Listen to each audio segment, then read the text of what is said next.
Então vamos começar.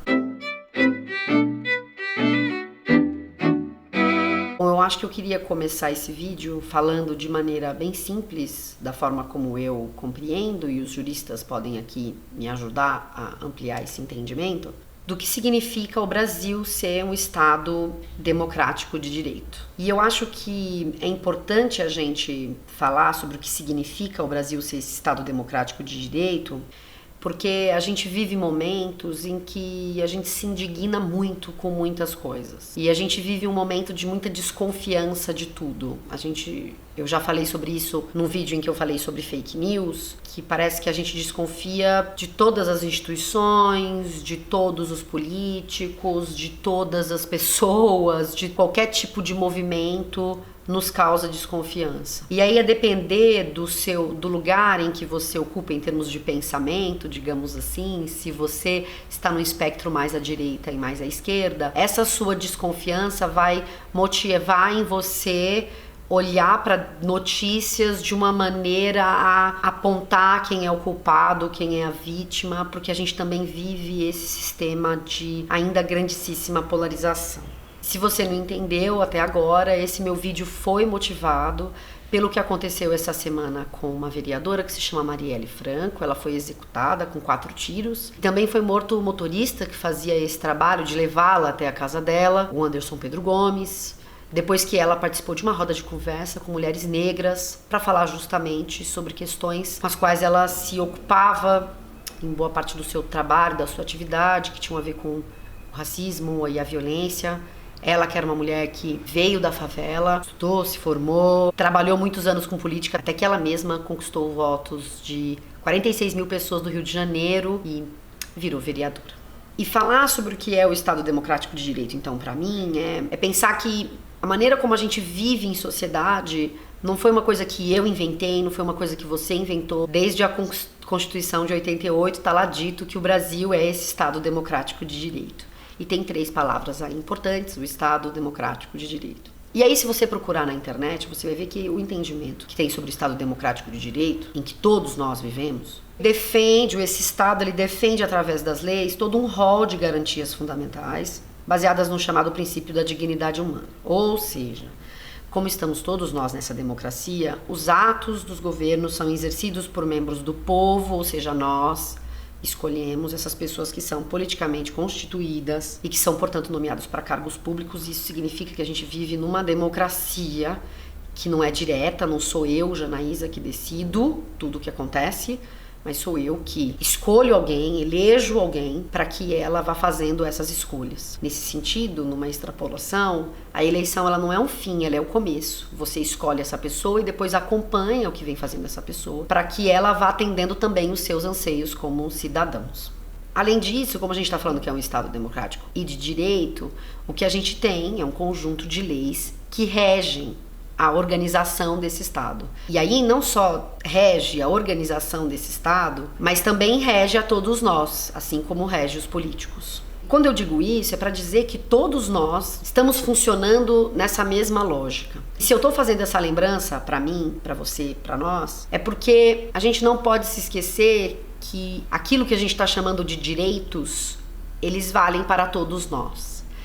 E é importante falar sobre isso porque é muito comum a gente ouvir um trocadilho linguístico que me incomoda profundamente, que é direitos humanos para humanos direitos. Como se houvesse a escolha de para quem a gente oferece os direitos.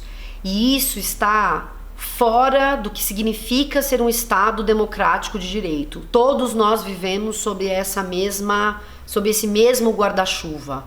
Portanto, não se escolhe para quem vai se oferecer os direitos. E, portanto, não se culpabiliza uma vítima por ela ser alguém que defende direitos humanos. Alguém que é um ativista dos direitos humanos. Quando a gente usa essa lógica dos direitos humanos para humanos direitos, a gente certamente se inclui nisso. A gente sempre acha que a gente é um humano direito, que a gente é um cidadão de bem. Só que quando a gente faz isso, você tem que pensar que nós somos milhões e que pode ser que o meu entendimento do que é um cidadão de bem seja diferente do seu entendimento do que é um cidadão de bem. E é por isso que a lei não pode ser regida exclusivamente pelo que eu, Janaísa, penso do que é um cidadão de bem. As leis, elas vão reger não só direitos individuais, que você tem o direito de pensar as coisas e opinar sobre as coisas, mas direitos coletivos, porque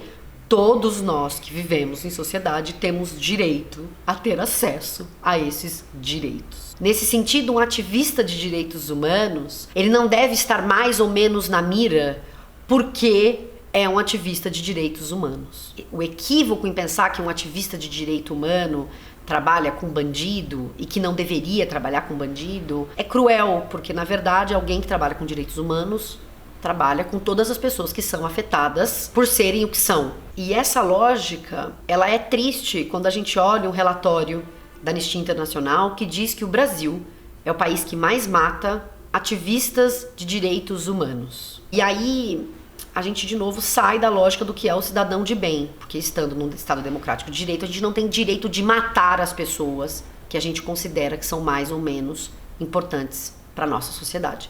E sabe o que é louco? Por vivermos num Estado democrático de direito, a gente consegue se expressar e viver como vivemos. Se a gente não vivesse sob essa lógica, aquilo que é um cidadão de bem poderia ser completamente do seu entendimento de cidadão de bem e, portanto, você que se entende como cidadão de bem não necessariamente seria um cidadão de bem e poderia ser preso, poderia ser morto.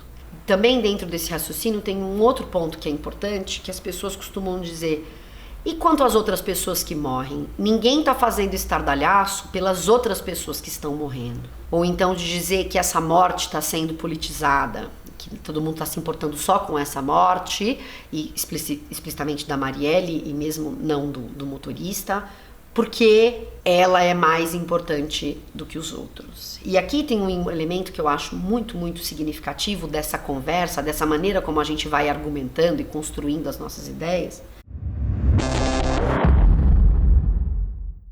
Uma porcentagem enorme dos homicídios não são solucionados.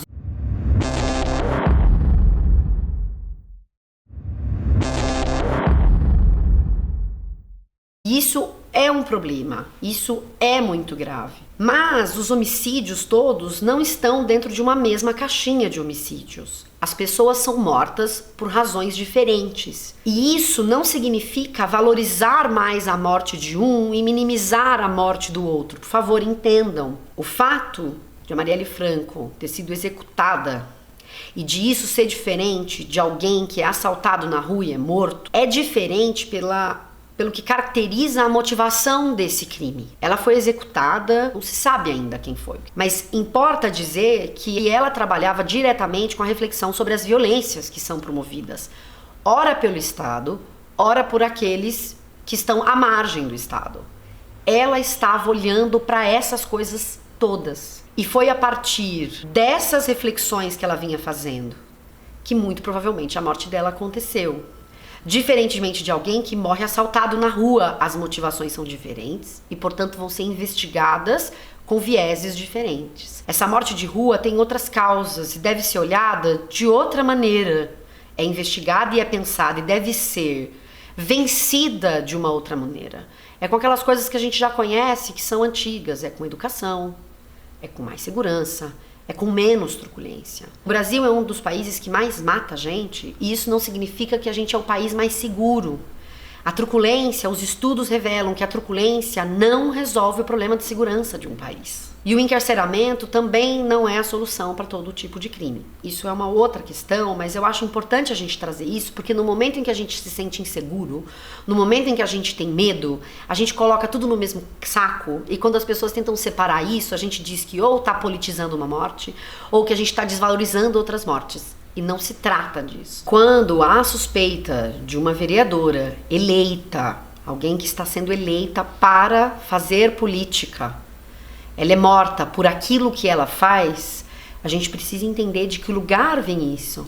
Porque o Estado está ali para proteger a todos nós. A segurança é responsabilidade do Estado e deve proteger a todos nós. E num caso como esse, se a violência vem de dentro do Estado, um Estado democrático de direito, isso está absolutamente fora do entendimento do que é esse Estado e essa democracia e essa voz. E é por isso que se destaca que ela era uma mulher e uma mulher negra da favela. É por isso que se dá nome a essas coisas. Porque o lugar de onde ela fala é um lugar de incômodo, é um lugar de onde as pessoas não querem ouvir, de muita gente que não quer ouvir.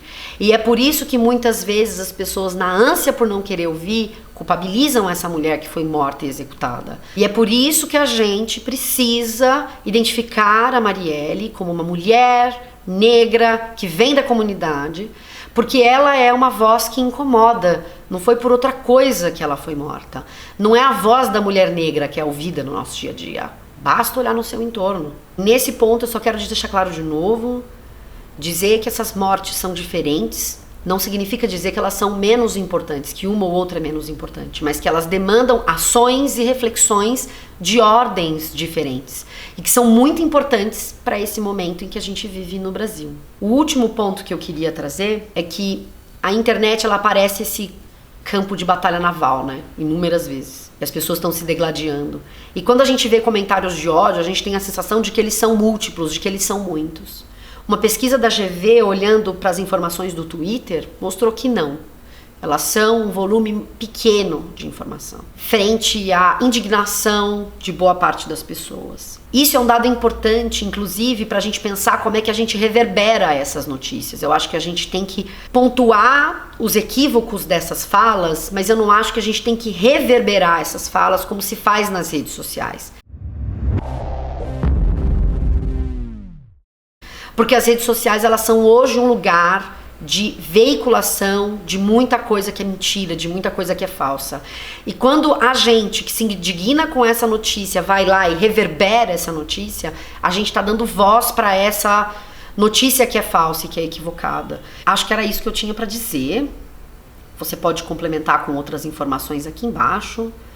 Eu queria deixar claro mais uma vez que esse espaço desse canal não é um espaço de disseminação de ódio. Esse canal, esse espaço, é um espaço de disseminação de ideias, que mesmo que as pessoas pensem de maneiras diferentes, elas podem ter empatia diante de situações de violência, elas podem conversar sobre isso, sem colocar isso dentro de um espaço de polarização, sem dizer que pouco importa por que essa mulher morreu.